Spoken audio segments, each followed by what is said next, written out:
Today I'd like to introduce you to the California job case.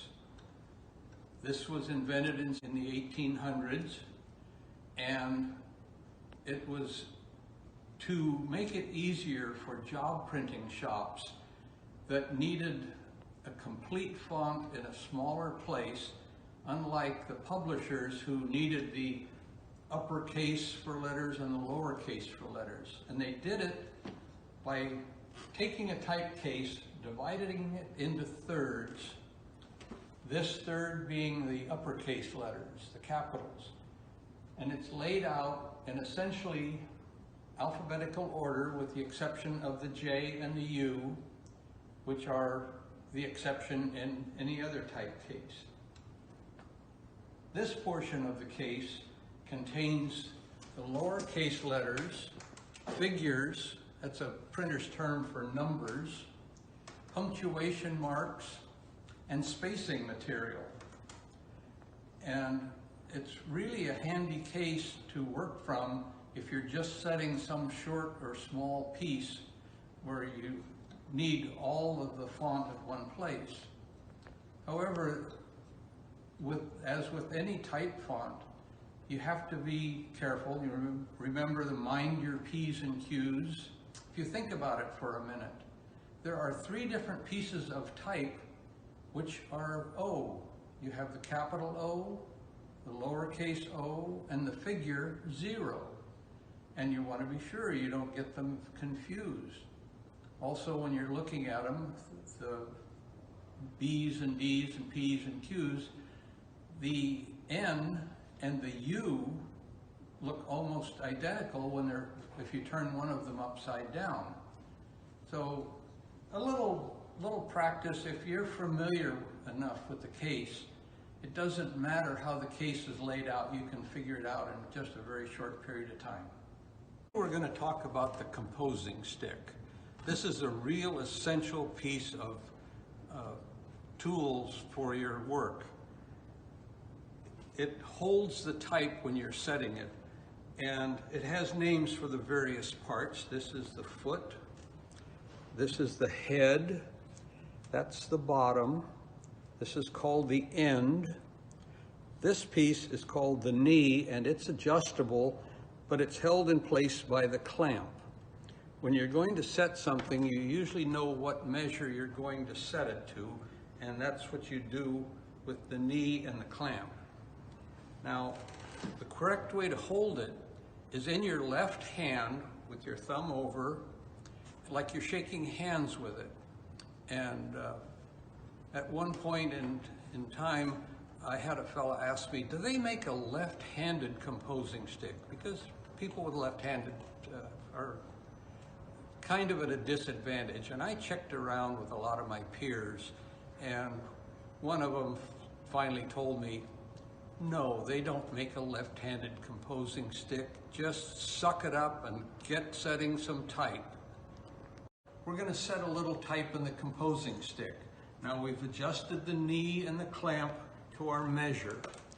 Now if you are setting a lot of type and you know you're going to use leading, you can insert a piece of leading in there. If you're not, and you're just setting solid, we use a composing rule because pieces of type are kind of hard to slide on there. So we pick up our first piece of type, and you notice there's a little nick there. That goes in like that with the nick pointing up. You can actually feel that with your thumb when you're holding this rule like you're shaking hands with it. We have that set. We pick up the next piece of type, add it, we advance the thumb, next one, and so on.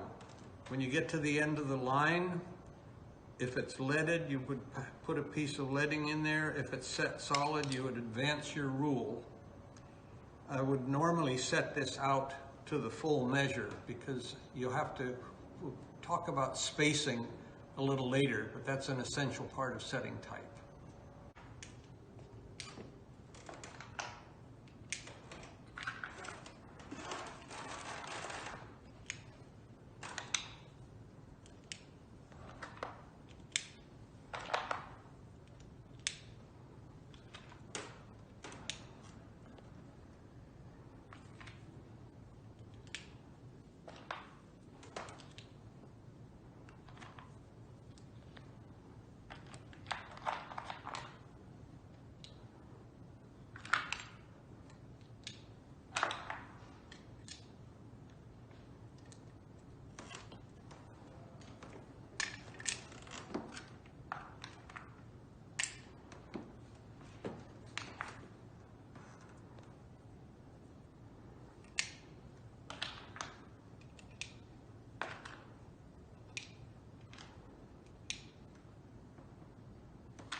Now we're ready to take a proof of it from the bed of the Washington.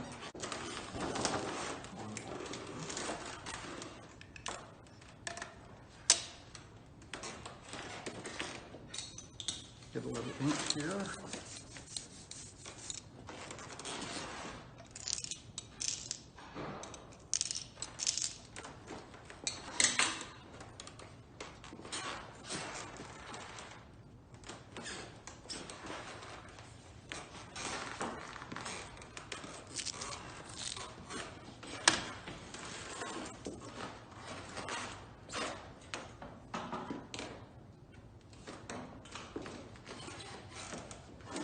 Have to pull the bar as far because the composing stick takes up part of the travel.